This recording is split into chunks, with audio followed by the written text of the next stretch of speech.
We've heard modern-day stories of black-eyed kids, but here are a few lesser-known stories. Some encounters dating back to the mid-1600s. First, let's start with a strange case in 1974 in France. A bizarre meeting involving black-eyed youngsters occurred in the little village of Aisne, France in 1974. According to David Weatherly's studies, Joel Mesnard and Jean-Marie Bigorne first looked into the matter, which involved two persons, called simply Elaine G. and Patrick V. The two guys halted their automobile in front of the house as they sought to make a detour as they drove lazily through the little settlement. As they gazed into the property's courtyard, they noticed 5 enigmatic creatures who appeared to be staring at them. The figures stood roughly 1.3 meters tall and wore identically long garments. Their hair appeared to be waist length. By far the oddest feature was their black eyes. The figure nearest the two men's vehicles gestured them into the yard.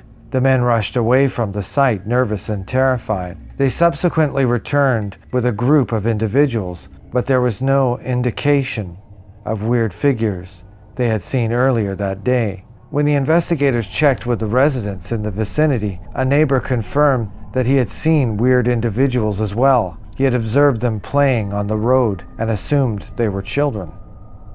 This next story involves a U.S. Marine's strange encounter with black-eyed toddlers, which started with a knock on his door. An American soldier stationed at Camp Lejeune in North Carolina stated he had an unusual encounter with black-eyed toddlers near his quarters in November 2009. When he heard a beating at his door, he was watching a movie. The sailor opened the door without hesitation, expecting his roommate to misplace his key. However, there were 2 tiny toddlers standing in the doorway as he opened it. The man exclaimed he was terrified as soon as he saw them and felt compelled to slam the door shut as quickly as he could. This occurred before he noticed that both of the children had black eyes. Despite his concern, the sailor asked the youngsters what they wanted, to which they replied that it was chilly outside and that they wanted to go inside and read. As the youngsters entered the room, the sailor succumbed to the impulse that ran through him and hastily shut the door. For a few minutes, the knocking resumed,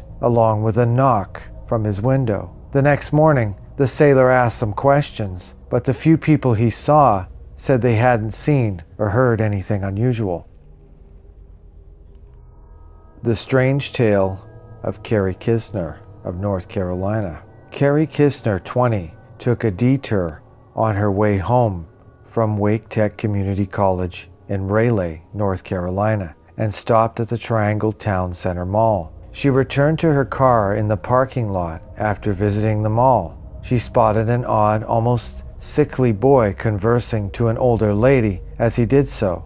The youngster appeared pale, with black circles under his eyes and a stiff, unnatural stance. The elderly lady appeared to be digging through her purse for something to offer to the little boy, who Carrie estimated to be around 12 years old. Carrie became acutely aware that there were very few people in the area, and the atmosphere was almost menacing. She was rushing to get to her car, but as she passed the couple, the child gave her a direct stare. Carrie couldn't help but cast a backward glance. The boy's eyes were pitch black, as if they were open holes in his skull. She hurried away while the boy immediately turned and went away, without waiting for whatever the old woman was looking for in her bag. Carrie claimed she had an unusual sense that he could read her mind and knew what she was thinking about him while she was looking at him.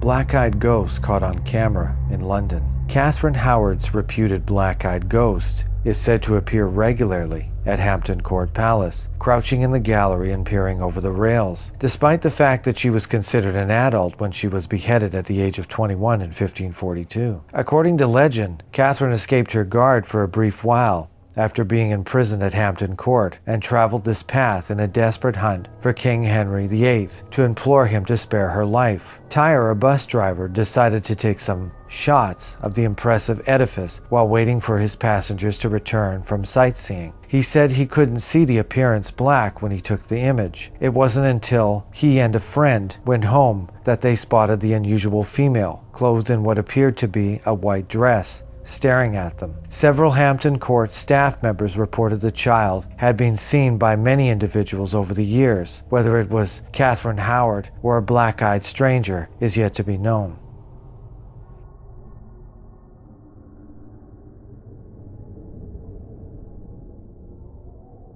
This next story is of a young man named Harold, who apparently meets the devil in Virginia in 1950. A 16-year-old boy named Harold is mentioned in one of the earliest documented tales of black-eyed youngsters, which goes back to 1950 in Virginia. The adolescent was walking home one afternoon when he came upon another boy resting against a fence, as if he was waiting for someone, according to the incident, which was researched and probed by David Weatherly. Harold attempted to contact him but received no response. Quote, "I want to go to your house," the weird youngster suddenly remarked to Harold as he was about to depart and continue his quest. Quote, "You will show me how to get to your place." Then Harold saw the boy's eyes were dark. It wasn't white, and it wasn't completely black. Then something even stranger and scarier happened. Harold was contemplating returning home as quickly as he could when the youngster added, quote, "Now don't run away from me. You're going to take me to your place." Harold rolled around faster than he'd ever ran before. He subsequently told his parents as he was doing so, he heard a cry from behind him that sounded suspiciously like a lynx. His parents surprisingly believed their kid's claim, to the point where their father allegedly seized his rifle and went out looking for the frightening boy who had begged his son to escort him to their family home. His mother reportedly mistook his visit with the devil for a meeting with the devil himself and promised to take him to the local priest.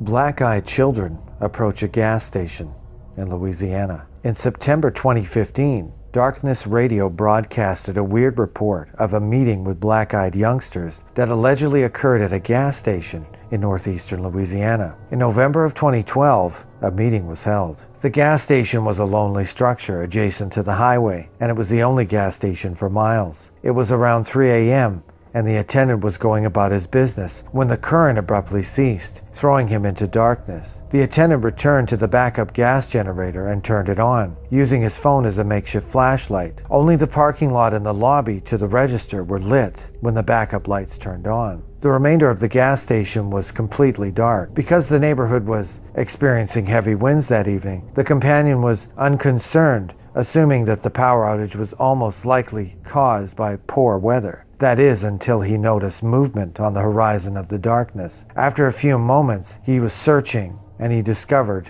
what appeared to be 3 toddlers riding bicycles. 2 of them leapt off their bicycles and rode straight to the gas station as soon as they saw him. They came to a halt in the doorway, staring at their buddy. He went to the door and opened it, a little nervous but not too concerned, asking the 2 youngsters if they were okay and explaining that it was too late for such young children to walk down the highway. A young girl approached him and asked if he may use his phone. Her eyes met his, and she handed him her cell phone, and her friend noticed solid black spheres. "I need the actual one," the girl said, indicating that he wants to use the petrol station landline. Fear overtook the companion at that point, and he slammed the door shut and locked it behind him, yelling at the girl to return home. The kids mounted their bicycles and pedaled away in the dark. The next morning, the attendant informed his employer of the incident and requested that he review the surveillance cameras. However, they were turned off.